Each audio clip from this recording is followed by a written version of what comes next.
ሰላም ጤና ይስጥልን ውድ በአገር ውስጥና በውጭ የምትገኙ ቤተሰቦቻችን ከገበታ ሚዲያ የዕለቱን አበይ ዜናዎችንና ትኩስ መረጃዎችን ይዘንላችሁ ቀርበናል። አብራችሁን ቆዩ። በቅድሚያም ዋናዎቹን የኢትዮጵያ ጠላት ህወሓት እርስ በርሱ ሊጠፋፋ ከጫፍ ደርሷል። ጀነራል ታደሰ በመቀለ መከበባቸው ተሰምቷል። ህወሓት በአክሱም ባደረገው ጥብቅ ስብሰባ ደብረጽዮን ዳግም ክልሉን እንዲመራ ከሻዕቢያ ጋር የጀመሩትን ሴራ እንዲያቀጣጠል በመምረጥ አሁን ጀነራል ታደሰን በኃይል ለመገልበጥ ታጣቂዎቹን አሰማርቷል። ጀነራል ታደሰ ደግሞ ነፍሴን እሰጣለሁ እንጂ እንደ ጌታቸው አልሸሽም ብለዋል። አስደንጋጩን መረጃ ይዘነዋል። በሌላ በኩል በዚህ ሁሉ የጦርነትና ግጭት አዙሪት የሚያልቁት የትግራይ ወጣቶች የሚያለቅሱትም ልጆቻቸውን የተነጠቁ እናቶች እንጂ የህወሓት ሽማግሌ አመራሮች የሚጎልባቸው የለም። የትግራይ እናት ውድ ልጇ ለጦርነት ሲወሰድባት እንዴት አንጀቷም እንደሚንሰፈሰፍ ተመልከቱ።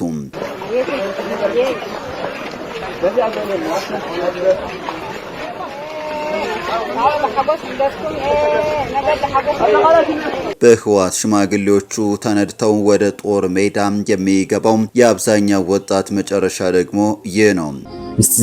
لن نخبي الموجوداتي نايم من بار عدل موجوداتو بسنايبر أو عند حقيقنا كم تطري ولا خم بارالايز كوينو እግሩን ካሳቀሰ ይኸልን ካብ ትሕቶ ማዕጠቁ ዘሎ በሙሉ ካሳቀሰ ይኸልን ይሁሉ መቼ ያበቃል? ትግራይ ብሎም ኢትዮጵያ ይህንን ነቀርሳ ቡድን መቼ ትገላገለዋለች? አሁን በመቀለ የሆነ ያለውስ ምንድነው? በጥንቅራችን ተካቷል። ወዲህ ደግሞ በአዲስ አበባ የሽብርና ጽንፈኛ ኃይሎችን ተልዕኮ ለማስፈጸም ሲንቀሳቀሱ የነበሩ 138 ተጠርጣሪዎች በሕግ ቁጥጥር ስር መዋላቸው ተሰምቷል። በምርጫዋ ዜማ በምትገኘው መዲናዋ ምን እየተሸረበ ነው? ትሰሙታላችሁ። ወደ ባህር ማዶ ወጣ ስንል ኢራን ደግሞ ሆርሙዝን ዘግታለች። ይሄው ዳፋን በአገራችን ጨምሮም የብዙዎችን ጉሮሮ እየዘጋ ነው። ዶናልድ ትራምፕ በአሁኑ ኢራን ከምድረ ገጽ ትጠፋለች ሲሉ ዝተዋል። እናስደምጣቸዋለን።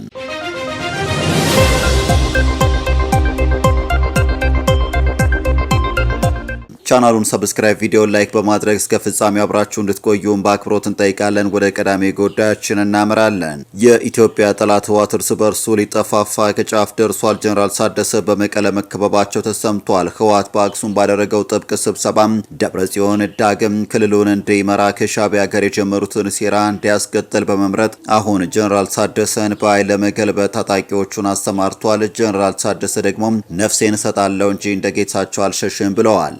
ጦርነት ቀኑ መሽቶ የማይነጋለት ህወሓት ደብረጽዮን ገብረ ሚካኤል ክልሉን እንዲያስተዳድሩ ወስኗል። ድርጅቱ በጠራው ስብሰባ የጊዜ አስተዳደሩን እንደማይቀበለው ማሳውቀዋል። ህወሓት በአክሱም ከተማ ሲያካሄድ የነበረው አከራካሪ ማዕከላዊ ኮሚቴ ስብሰባ ሲጠናቀቅ ማዕከላዊ ኮሚቴው በስብሰባው ማብቂያ ላይ በትግራይ ክልል ያለውን ፖለቲካዊ ሁኔታ የሚቀይሩ ውሳኔዎችን አሳልፈዋል። ኮሚቴው በጀነራል ታደሰ ወረደ የሚመራውን የትግራይ ጊዜ አስተዳደር እንደማይቀበለው በይፋ አስታውቋል። በፌዴራል መንግስቱና በህወሓት መካከል የተፈረመውን የፕሪቶሪያ የሰላም ስምምነት በማፍረስ ወደ ቀድሞ አቋም ለመመለስ መወሰኑ ተገልጿል። በዚህም መሰረት ዶክተር ደብረጽዮን ገብረ ሚካኤል ክልሉን በፕሬዝዳንትነት በድጋሚ እንዲመሩ በማዕከላዊ ኮሚቴው ተመርጠዋል። በሌላ በኩል ጀነራል ታደሰ ደግሞ ይህንን አስመልክቶ በሰጡት ምላሽ እንደ ጌታቸው ረዳ አልፈራችሁም ብለዋል። ጀነራሉ በጉዳዩ ላይ በሰጡት መግለጫ ከህወሓት የቀረበውን የስልጣን መራዘም ተቃውሞ እንደማይቀበሉት አስታውቀዋል።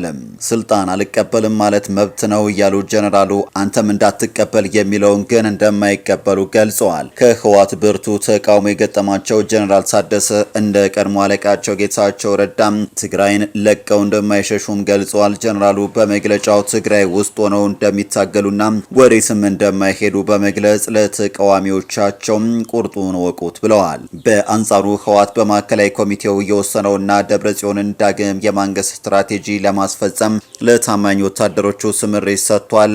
እነዚህ ወታደሮችም ከበረሃ ተነስተው ወደ መቀለ በመግባት ጀነራል ታደሰን እንዲያፍኑ አስተዳደሩንም እንዲያፈርሱና ለደብረ ጽዮን መንገዱን እንዲጠርጉ ትዕዛዝ አስተላልፏል። በዚህም ጀነራሉ በመቀለ መከበባቸውና በደብረ ጽዮን ቡድንና ጀነራል ታደሰን ባሉ የህወሓት ታጣቂዎች መካከል ፍጥጫ መፈጠሩ ታውቋል። ሁኔታው ከፍተኛ እልቂት እንዳያስከትልም ተሰግቷል። ይህ ከሆነ ደግሞ ከዚህ በፊት እንደሆነው ነፍሱን የሚከፍለው የትግራይ ወጣት ውድ ልጇንም የምታጣው የትግራይ እናት እንጂ ነፍሰ በሎቹ ሽማግሌዎች የሚደርስባቸው ጉዳት የለም። እስኪ የትግራይ እናት ልጇ ለውጊያ ሲወሰድባት እንዴት አንጀቷ እንደሚንሰፈሰፍ ተመልከቱ።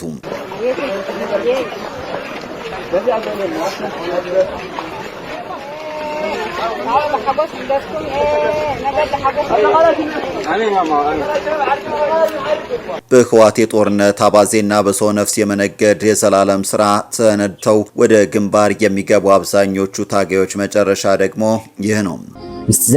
ለን ከቢድ መጉዳእቲ ናይ መንባር ዕድል መጉዳእቱ ብስናይፐር ኣብ ዓንዲ ሕቁኢና ከምዚ ትሪእዎ ኣለኹም ፓራላይዝ ኮይኑ እግሩ ክንቀሳቀሰ ይኽእልን ካብ ትሕቲ ማዕጥቁ ዘሎ ብሙሉእ ክንቀሳቀሰ ይኽእልን እቲ ብጣዕሚ ዝሕዝን ካብ አልጋ ዘልዕሎ ሰብ ስለዘይብሉ ህወሓት በዚህ መልኩ ትግራይን ወጣት አልባ እናቶችንም ልባቸው የተሰበረ ዘንተኛ ያደረጋቸው ነው። ትግራይም ይሁን ኢትዮጵያ እፎይ እንዲሉ ይህ ቡድን መቀበር አለበት። ያ ሁሉ አልፎ ቡድኑ አሁንም ለተጨማሪ እልቂት እየተዘጋጀ ምስኪንን ወጣት አፈሙዝ ፊት እያሰለፈም ይገኛል።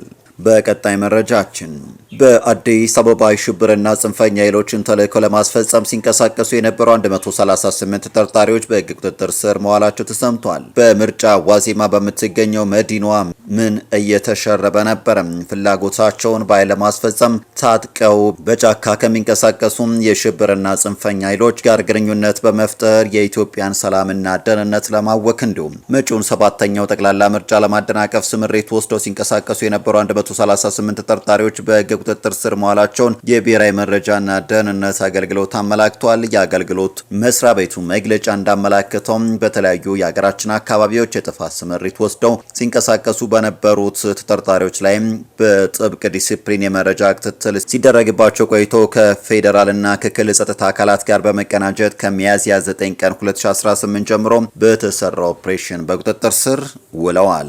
ተጠርጣሪዎቹ አዲስ አበባን ጨምሮ በአገሪቱ ዋና ዋና ከተሞች እንዲሁም በተመረጡ አካባቢዎች ሽብርና አመጽ በመቀስቀስ ለታጠቁ ቡድኖች ሴሎችን በማደራጀት መረጃዎችን በመስጠት ጥቃትና እገታ ላይ በመሰማራት ተልዕኮ ወስደው ሲፈጽሙ የነበሩ መሆናቸውን በመግለጫው ተብራርቷል። ለሽብርና ጽንፈኛ ቡድኖች ገንዘብ፣ ስንቅ፣ ወታደራዊ አልባሳት፣ መገናኛ ሬዲዮዎች፣ የስልክ ቀፎች፣ ሲም ካርዶችን፣ ጦር መሳሪያና ተተኳሾችን በአጠቃላይ ሎጂስቲክስ ሲያሰባስቡና ሲያቀርቡ እንደነበረ እንዲሁም በተመረጡ ከተሞችና ቀበሌዎች የምርጫ እንቅስቃሴዎችን ለማደናቀፍ ብሔርና ሃይማኖት ተኮር ግጭቶችን ጭምር ለመቀስቀስ ስምሪት የወሰዱ ስለመሆናቸው መረጋገጡ ተመላክቷል። ከተጠርጣሪዎቹ መካከል የተወሰኑት አልሻባብና አይስ ከተባሉት ዓለም አቀፍ አሸባሪዎች ጋር ትስስር በመፍጠር በሶማሊያ የሽብር ስልጠና የወሰዱ መሆናቸውን መረጃዎች አመላክተዋል። በሀገራችን አንዳንድ አካባቢዎች በመንቀሳቀስ ለቡድኖቹ ሴሎችን በመመልመል ለሽብር ተግባር ሁኔታዎችን ሲያመቻቹ የነበሩ መሆናቸውን በመግለጫው ተጠቅሷል።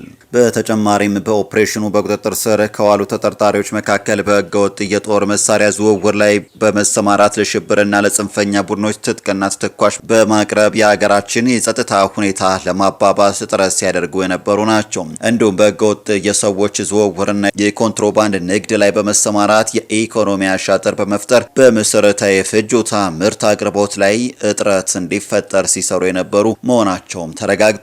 ተጠርጣሪዎቹም በቁጥጥር ስር በዋሉበት ወቅትም ለሽብርና ለጽንፈኛ ቡድኖች ሊተላለፉ በዝግጅት ላይ የነበሩ የተለያዩ የጦር መሳሪያዎች፣ ተቀጣጣይ ፈንጆችና ቦምቦች፣ ተተኳሾች፣ የተለያዩ የውጭ ሀገር ገንዘብ ኖቶች እንዲሁም የኮንትሮባንድ እቃዎች አብረው እንደተያዙ በመግለጫው ተጠቅሷል። በተጠቀሱት ዝርዝር የሽብር እንቅስቃሴዎችን ጨምሮ በተለያዩ የጥፋት ድርጊቶች ላይ ተሰማርተው የነበሩ በድምሩ 138 ተጠርጣሪዎች ከሀገር መከላከያ ሰራዊት፣ ከኢትዮጵያ ፌዴራል ፖሊስና ከክልል ጸጥታ አካላት ጋር በመቀናጀት በሕግ ቁጥጥር ስር መዋል መቻሉን ተመላክቷል።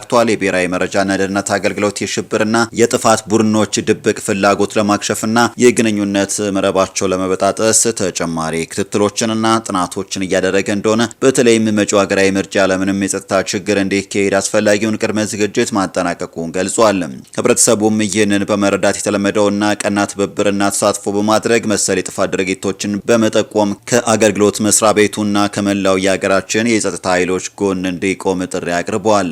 በቀጣይ መረጃ ኢራን ዳግም ሆርሙዝን ዘግታለች። የውዳፋ በሀገራችን ጨምሮ የብዙዎችን ጉሮሮ የዘጋ ነው። ዶናልድ ትራምፕ በአሁኑ ኢራን ከምድረ ገጽ ጠፋለችም ሲሉ ዝተዋል። የሆርሙዝ ወሽመጥን በድጋሚ የዘጋችው ኢራን ደግሞ የሰላም ስምምነት ላይ የመድረስ ጉዳይ ሩቅ መሆኑን ገልጻለች። የኢራን ፓርላማ አፈ ጉባኤ መሐመድ ባገር ጋሊባፍ ከአሜሪካ ጋር የሚካሄደውን ጦርነት ለመቋጨት በሚደረገው ድርድር መሻሻሎች ቢመዘገቡም ሁለቱ ወገኖች ለመጨረሻ ውይይት ሩቅ መሆናቸውንም ተናግረዋል።